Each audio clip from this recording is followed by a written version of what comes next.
Welcome to the Extra Mile podcast for bar exam takers. There are no traffic jams along the extra mile when you're studying for your bar exam. And now your hosts, Jackson Mummy and Megan Saya from Celebration Bar Review.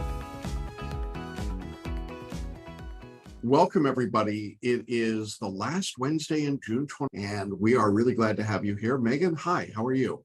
Hi, doing pretty well. How are you? Good. The last Wednesday in June. That seems remarkable, doesn't it? It does. We're less than 30 days out from the July exam, about to turn over to the new month. Yeah, you can feel it, can't you? It's like, we have a ton of student questions, and we sent out an email asking you what's your biggest challenge at 30 days, and we got a bunch of responses, didn't we? Yeah, really good. And hearing a lot of the same things over and over again. So let me just say, we're going to go through a bunch of these today, but whatever your challenge is, I can pretty much promise you, you're not the only one feeling that way. So take heart in that for sure. Yeah, absolutely. And we're going to get to as many of those as we can today. We have a lot of student questions that came in. We had planned to talk about consideration and doing a deep dive on that topic, but we really wouldn't have had time for it. So we're going to push that off to next week. So if you've been just dying to know all about the consideration, contracts, and sales, come back next week and we'll tell you about that. If you are a February student or later, we're just going to keep letting you know about Bootcamp. I highly recommend you sign up and join us. This is in person in October in Florida. We are going to spend very small group time with everyone working on writing, working on photo reading, working on mindset, working on just anything that you need that you're struggling with and you need help with. We will be live and in person with you. It's really great. It's kind of a workshop model. So it's a lot of getting in and doing the work, but doing it together with Jackson, myself, and June. So you're not doing it alone and sending it off, but really getting that immediate feedback and the ability to ask questions and be in community with other bar takers. So can't recommend it enough. Yeah, it's a trifecta you're not going to find anywhere else in bar review. There's nowhere else where you're going to learn how to photo read and mind map. You're going to get writing instruction for essays and performance tests, and you're going to get mindset coaching. I can't think of any other bar review that even begins to touch on all of those things. Some of them do the writing, but none of them really get into study skills. None of them teach photo reading. None of them deal with mindset. And so this is the chance to do it live and in person. As Megan said, it's October 14th and 15th. The really great news is you can go to our website and you'll see up at the top, there's a link for Bootcamp. You can put down a fully refundable deposit, so there's no risk to you to hold your seat.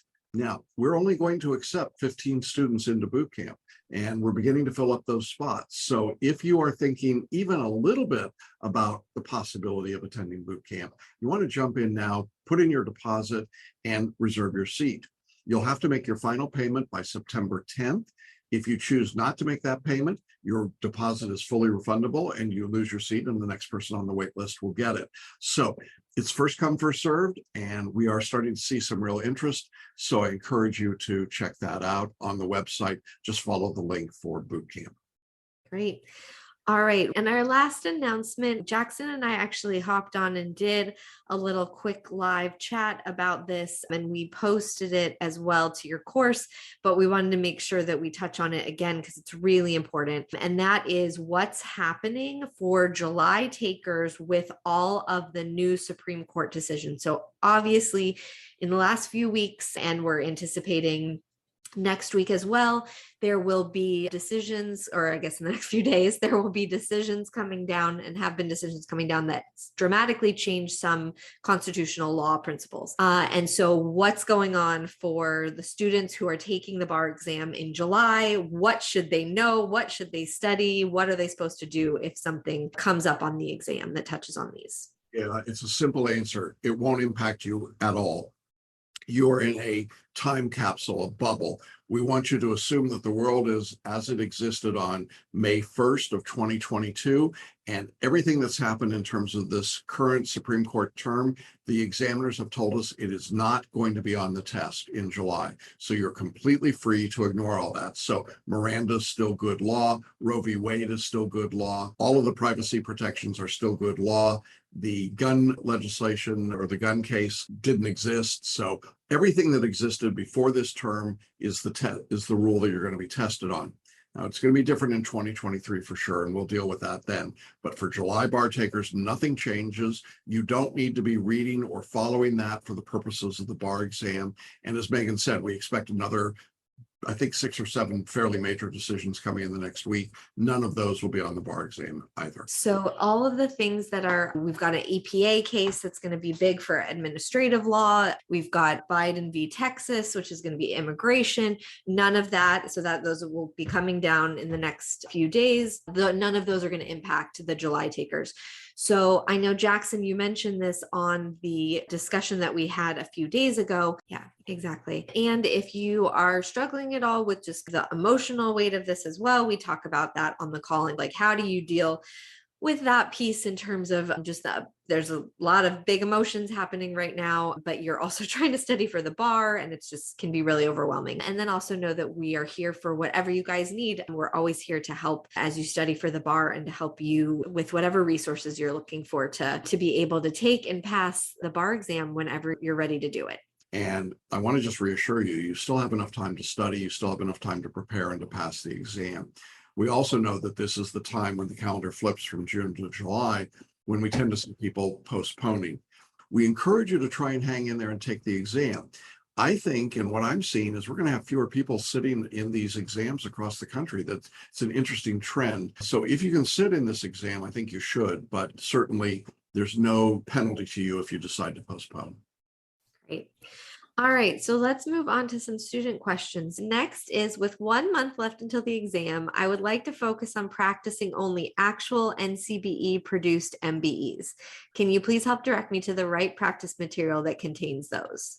Okay, so this has come up a couple of different times in different ways, and I need to explain something. Virtually every one of our 2,200 questions is an NCBE question. There might be fewer than 100 that we had to write ourselves. And that was because there was some problem with the NCBE question and we had to go in and alter it, and then it wasn't an NCBE question. I had somebody that said, you say your questions are all NCBE questions, but you've got a note in your copyright page that says some questions are not. Well, that's right. Some questions we had to write ourselves, but it's fewer than 100 out of 2,200. So really, you're always doing released questions, including and up through last year's 2021 released exam. So we have everything that the bar examiners have done. So there's no real point at which you are going to be moving from non-questions to real questions. This is not a big box bar review. We don't function that way. And what I told this student was, if you want to be absolutely sure that you never see a question that we wrote, go to question 101 on, because we only filled in the first handful of questions going up. And Megan, I know as our senior editor, you had to deal with that, but am I saying that the right way? Yeah, definitely. I think you're in good hands if you're doing the MBE questions. There might be a smattering of things that are not NCBE licensed questions, ones that we wrote, but the vast majority are licensed NCBE questions. Obviously, the ones that we wrote them in the same style as the NCBE and in some cases, as you said, had to make some minor adjustments, but they're not functionally much different than what they were before. They might reflect changing law, things like that, where we don't want to have you testing something that is no longer good law years later. So yeah, you're fine. I wouldn't stress about the MBE questions for sure. The one thing though that we might want to point out, I know that was not a Florida student, but the Florida multiple choice, that is a different situation. Right. And those are not released to anyone. So we have to write our own, and we've been writing them for, including our predecessor company, we've probably been writing them for over 45 years. So we've got a pretty good handle on what they test and how they test, but those are not released anywhere. Yeah, that's important to note. That's true for anybody for the Florida multiple choice. And if you're going, Florida multiple choice, what's that? Then it doesn't apply to you. Don't worry about it. All right. Next, just a couple study strategy questions, and then we're going to move on to the biggest challenge, which we got some great ones for that. All right, this is a common theme I think we're starting to hear. I'm deciding now if I'm going to take the bar exam in July of 2022 or if I need to push it back to February of 2023. It's been difficult to study at the moment since kids are off school for the summer and I tend to get distracted and want to spend time with them. So Jackson, how are people doing with feeling, do I Do I do the July? Do I push it back? What happens if they want to push it back? Should they push it back? Yeah, as I said before, this is the time when we get a lot of those postponements. I would use July 10th as a decision date. I think that's a good date to figure out whether or not you think you can make the final push into the exam or not. Now, I recognize if you have to make travel arrangements or hotel arrangements, you may have to make a decision earlier than that. But I think it's still a little too early to make a no-go decision. You still have a lot of time. And I know it feels like it's not, but it really is, isn't it, Megan, between now and the exam? Yeah, you really do have time to study. I know it's psychological when we hit July, but it's the nice thing is it's the exam is not on July 10th, right? It's not on July 1st. It's like at the end of the month. So you've got more time than you think you do. That being said, of course, we're always, if you want to defer, you don't have to give us a reason at all. You just get to tell us, please tell us though, but you just tell us that you're going to defer and we'll get you all set up for the next exam. And it's completely up to you. We're not going to tell you what to do, but we will be there to support you if you want to push through for this test or if you need to postpone. All right, great. Last study strategy question. I have 31 assignments left and need advice on how to move more quickly through the assignments. When I take the multiple choice questions, go over the ones I got wrong and mind map it out, it takes up to 15 minutes per question and I miss a lot, so I have to review. How do I cut that time down and still understand it? Yeah, I actually sent this student a video and I showed how I went through a question, got the answer explanation and put it into a mind map. And we did it, I timed it, it was under 2 minutes. I think what happens is that people get too wrapped up in the detail. You don't need all the detail. All you need to do is figure out the principle behind the answer choice that you selected or that you should have selected, then find the appropriate mind map and drop that in and then keep moving. You don't need to take a long time. And the student wrote back to me and they said, I think I'm in that Wall-E mode. I had sent a video out about Wall-E who tries to gobble up everything in the movie and spit it all out. It's easy to get in that mode and you can think we've got to have it all. You really don't need it all. So that's one trick. Another trick that really comes up a lot right now is using tools like BarMaps and Multistate nutshells to help you get through the material in a faster way. I think that BarMaps is one of the most valuable tools in the last 30 days because the mind maps are already there. There's also the fast finish audio lectures, and you have the ability to look at the videos and see particular segments. They're broken out by topic, so it's easier to get in and just review a specific topic. So check out the BarMaps, and we've had several students doing that in the last few days. I think that's a good way to move forward faster. Wonderful. All right, so let's move on to what is people's biggest challenge as they are coming into the last month of bar study. There were a lot of same theme answers to this question. So definitely people are not alone in this. I'm not sure if we'll get to all of them today, but we'll try our best to make it through and might have to talk about a few next week as well. But also keep sending them in if you haven't yet. We really like to hear what people are struggling with so that we can talk about it on the webinar and we can help in any way that we can. All right, so first, Jackson, let's start with the essays. And let's start with, this is a common theme for sure. The first thing is I'm going to say a couple that I think are connected. So completing the essays in 30 minutes or on time for whatever it is in your jurisdiction. And then also trying to get comfortable with timing on the essays and organizing before I write out my answers. I think those are definitely linked. So any tips for people who are struggling with timing on the essays? I think one tip is do less preparation and give yourself more time for the writing. And one way you do less preparation is just use what the examiners give you. Use the call of the question as your outline, knowing that you're writing 3 paragraphs under each of those topics. Now, sometimes there's a hidden topic or an extra topic built in. Just call that a capital A and put 3 paragraphs under that, and then capital B and 3 paragraphs under that. I think if you organize right from the beginning and you use what the examiners give you, that's going to be a big jump forward.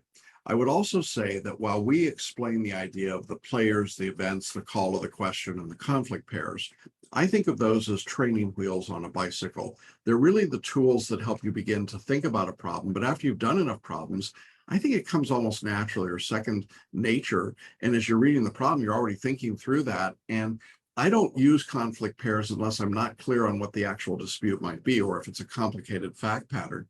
I think you can typically see where the dispute or the issue is and drop that right into your outline with a quick paraphrase, 3-4 words, and know that's what you want to write about. So in effect, what I'm saying is that whether you're in a 30-minute, 45-minute, or 60-minute essay jurisdiction, I think you can get the preparation work done in 5 or 6 minutes and then be into the writing. Don't you agree?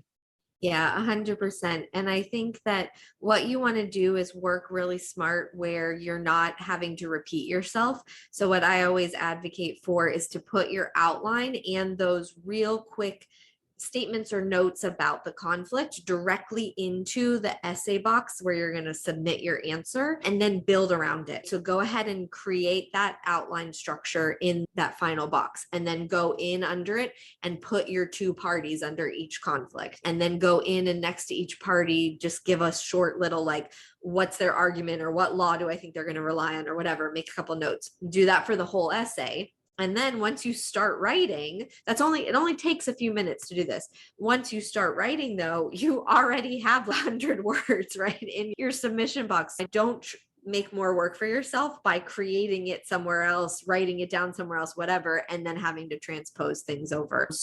Work smart, not hard, and then use what you have there to build your sentences. They'll turn into your law paragraph, right? These 2 parties that you have and things like that. Yeah. And I think it's also, I'm sure Jackson, you feel like a broken record, as do I with this, but I think it's just the truth is you have to practice it under time conditions over and over again. And it's not glamorous and it stinks, but it's also, how do you get better at shooting free throws? You just shoot hundreds, thousands of free throws. That's how you get better. It's the same with these essays.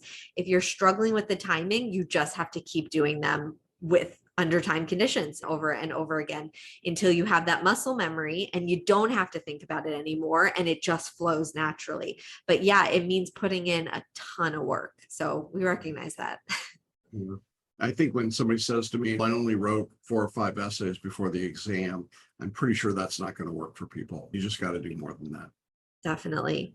All right. Related to that, next is my biggest challenge is the analysis portion and making sure I meet the 800 to 1,000 word requirement or guideline. Any advice on how to get this done within the time frame? I'm taking the Georgia bar. Yeah. Write the word because.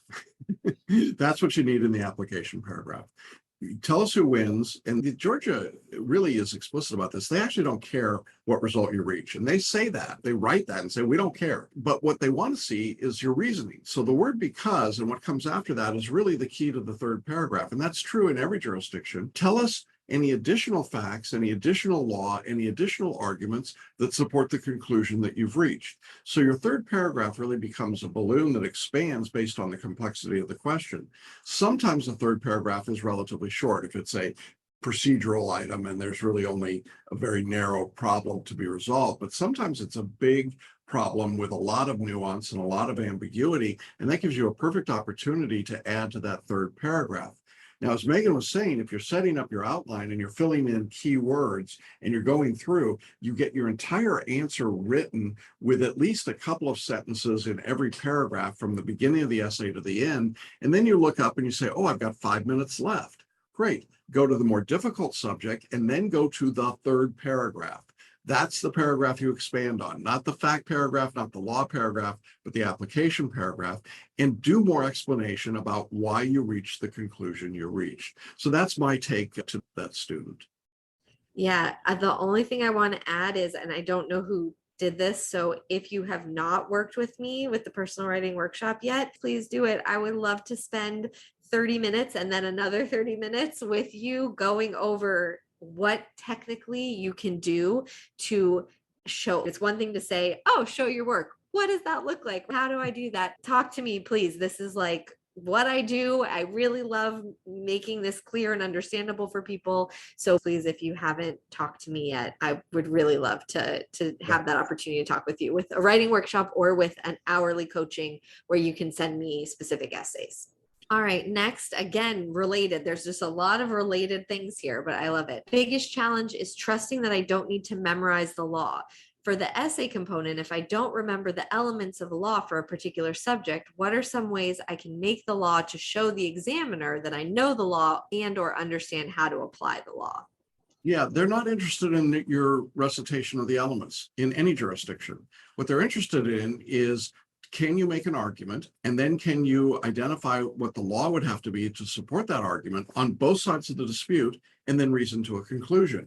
And again, the beauty of the writing system, and I don't say it because I invented it, but the reason it works so well is because it took away the need to memorize black letter law and recite elements. It let you work from the facts up through the arguments, and then the law is, what's the law that supports this argument? And if you're a photo reader, that'll just come as you're typing. If you're not a photo reader, just make it up, and I promise you it'll still be coming from a good place. You've got natural brilliance, and then you'll reach a conclusion. So I think when people try to get into this idea of, I've got to show all the rules or all the elements, they're really restricting themselves, aren't they?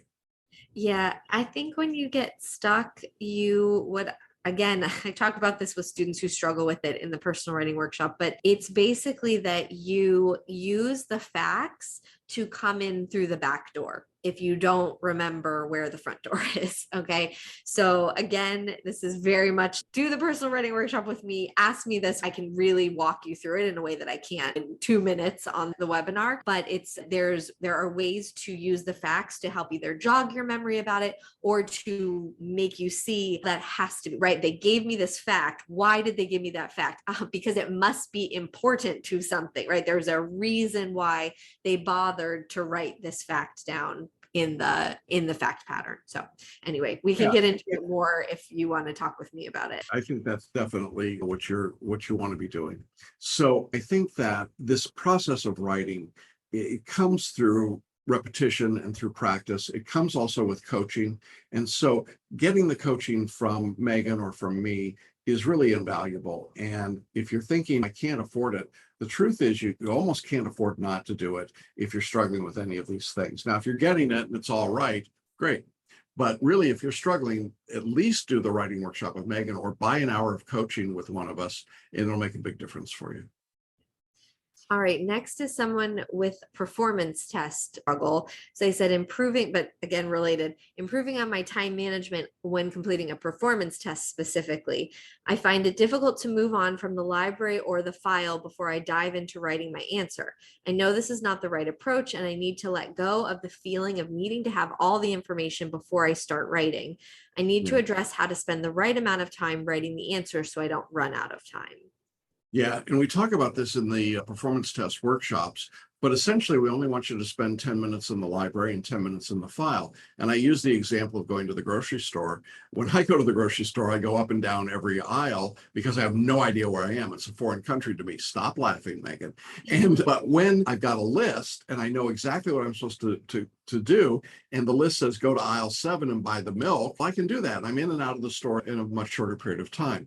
The same analogy holds true for the library. You're not looking for everything. What you're looking for are the tests, the rules, and the elements. And we explain that in the lecture. I'm not going to go through it all here. But really, if you just try it a few times, what you begin to see is that you get the essence of what they're giving you in the performance test. And you don't have to go through and brief the cases and do an elaborate review. It's just not necessary. It's really a time suck. And it causes you to then not have enough time to write. So our goal is that in a performance test, you've got 60 full minutes of writing. So that's one of the things that I think you want to be doing as you're practicing and working through it. Yeah, definitely.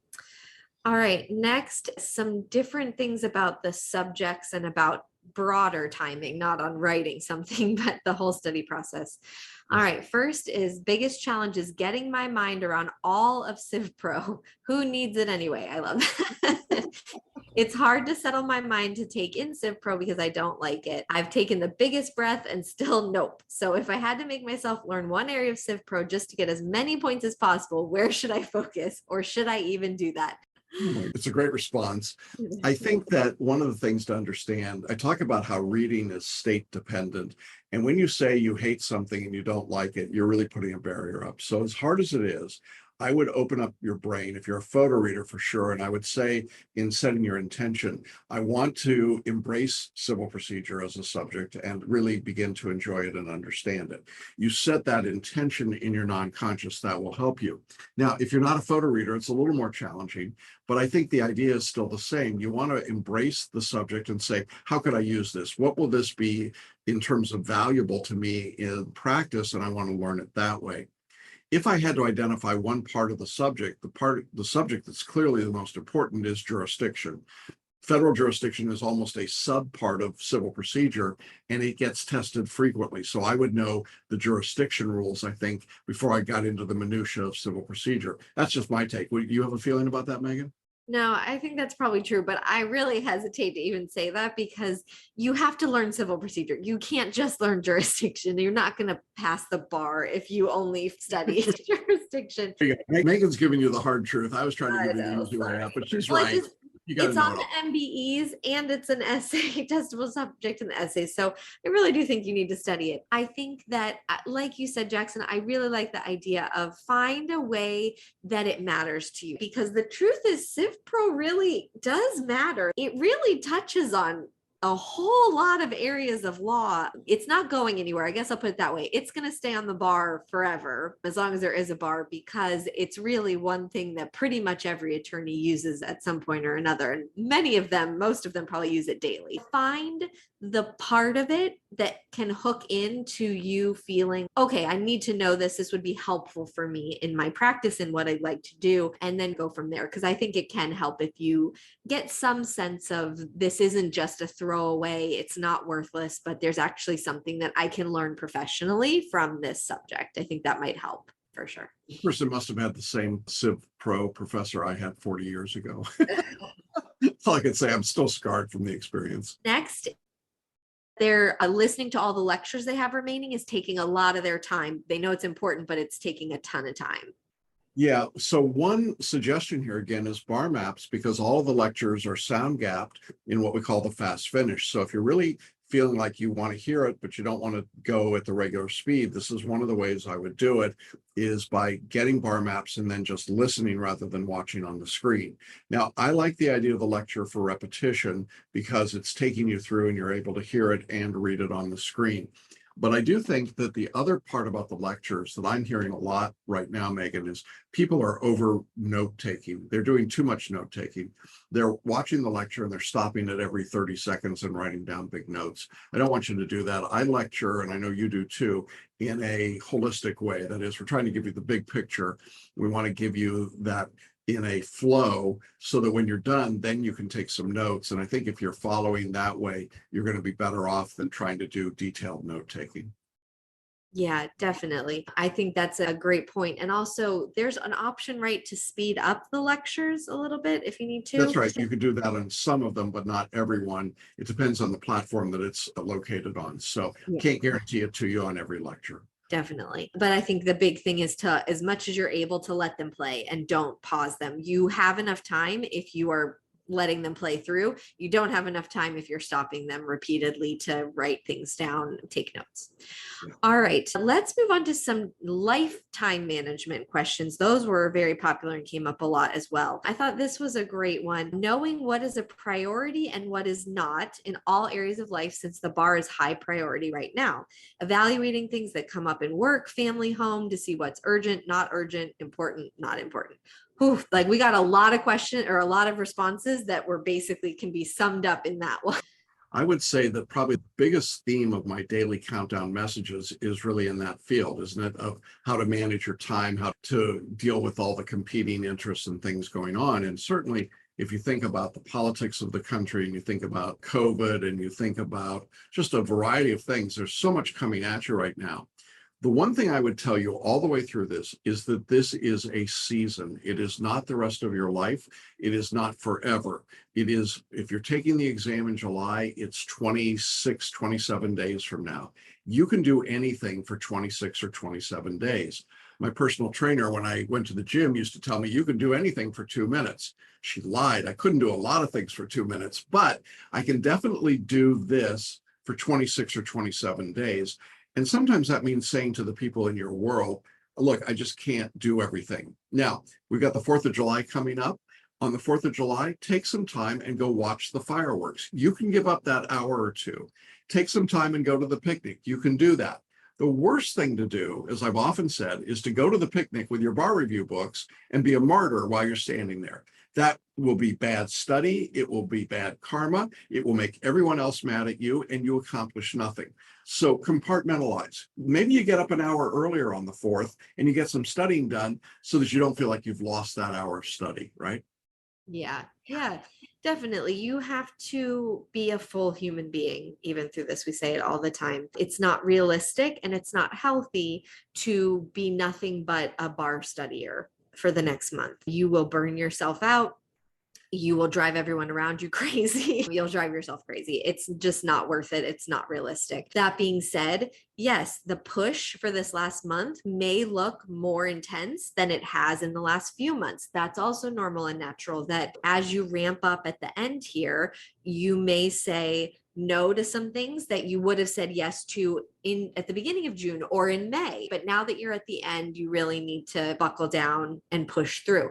That's fine. Just don't say no to everything. Don't abandon your routines, your life. Make sure that you're getting fresh air. Make sure that you're getting some kind of physical activity or movement, whatever that looks like for you. Make sure that you are spending time on things that are good for your mental health, right? Spending time with friends, loved ones, whatever that looks like for you in your life, that you are doing the things that you need to make sure that the bar is not all encompassing for you, right? Because we say this all the time, you are not your results on the bar exam. And it's harder to believe that and know that if that has become your entire identity or almost your entire identity. So hold on to your identity, to who you are. Remember that taking the bar is a thing that you're doing, not anything that says anything about who you are as a person. Yeah. All right. Last couple, let's talk about as we're hitting this review stage. First one is someone who's saying, I'm becoming a little bit overwhelmed with my reviews, especially when I don't get the desired scores in my MBEs. This is when we start to hear that, right? Is like, when should I be panicking that I'm not hitting my MBE scores yet? And then this person they worked with me, I don't know who it is, but they said, I equally feel my writing is still not the best, even after my sessions with Megan. So what do they do is they're like doing the review and they're like, I don't feel like my writing is there yet. I don't feel like my MBEs are there yet. What do I do? Yeah. I say this day 25 or so, there's a video and I say, if you had to take the bar today, most of you would fail. And people freak out. But that's the truth. Most people aren't ready a full month before the exam. If you are, that's great. But if you're not, you're normal. That's what it is. Go to a Barbary or a Kaplan or a Themis course, and I guarantee you that at this point, those folks are not ready to pass the bar either. It just doesn't happen at this stage. So don't overthink this process right now. Give yourself another couple of weeks. It's really only from, I would say, the 10th of the month into the exam, when you start doing the mixed question practice and the time practice and the full length tests, those begin to become more outcome determinative, or at least give you a clue or a window into what's going to happen. Every exam, we see people that are not writing great essays and they're not doing great on the MBE at this stage, and they pass the bar exam. Not because they stayed at this level of competence, but because they use this month to get better. Every single day, it's continuous improvement. And if you're focused on continuous improvement, you're going to be just fine. You have enough time. That's the message we want to just continue to give you. Yeah, I completely echo that it is hard to keep that perspective, I think, particularly for retakers, because you feel like you've been studying for a really long time, because you have, right? For many of you, you've been studying for a very long time. Some of you taken years-long breaks, but this has been a consistent thing in your life for a little while. The first-time takers, they graduated law school at the end of May, and they have been studying for less than a month. I just want to reiterate that, like, the people who have not taken this before have been studying for less than a month. They are not ready. They've literally they're not done with their substantive studies. They have never done those substantive studies before outside of a law school classroom. So in the context of bar review, they've never hit these subjects before. They're still not there. So it's hard to keep that perspective, but it's very normal. No one expects you to be ready to take the exam tomorrow. No one. The good news is the exam is not tomorrow, so you don't have to be ready tomorrow. So I really want to echo that as really great advice, Jackson, of the continual improvement. I care less about what your MBE score is right now. I care more about when you take a practice test in a week, let's say. Are you doing better than you did last time? Great. When you take it in another few days or another week, did you do better that time than on the one before? That's what I care about. With the essays, with my students, I talk all the time. So if this is my student, then I hope you've probably heard me say this, like, it's not a straight line up. We're going to have dips. You're going to have essays that you write that you're like, that was terrible. What happened? I've been doing better than that, right? The goal is it overall an upward trajectory, right? That's what we want to get you to. We want to get you to the place where overall you're doing better than you were when you started, even if you have those momentary dips of, and then are you learning from those dips? If you write an essay and it wasn't particularly good, talk with me about it. Let's figure out how to do better for the next one. Let's learn from it, as opposed to saying, I can't do this. All right, last one that we'll talk about today. My biggest challenge is feeling like I don't know enough. I'm making small mistakes and I have anxiety of failing. Yeah, I think the anxiety of failing is a big deal. You have to take yourself and change your mindset to one of positive expectation. It is precisely what you expect that's going to happen in your life. I talk about the number one tip to improve your bar exam scores, and it's to set an attitude of success. And if you're not doing that's really problematic. And as Megan explained, particularly for repeat bar takers, it is hard to break out of that. Start to imagine your success on the bar. And as you start to see that success, you're going to see that you start to move towards that. It is the law of attraction, for lack of a better term, but it really works. There you go. Just take advantage of it, right? Yeah, we want to make sure that we are doing everything on our end to help you not feel anxious for the exam. And we understand that if you feel anxious, I think it's pretty universal. I don't really know anybody, even the first time takers, who go in not feeling anxious, worried about failure, worried about what if I make a mistake, or beating themselves up for the small mistakes.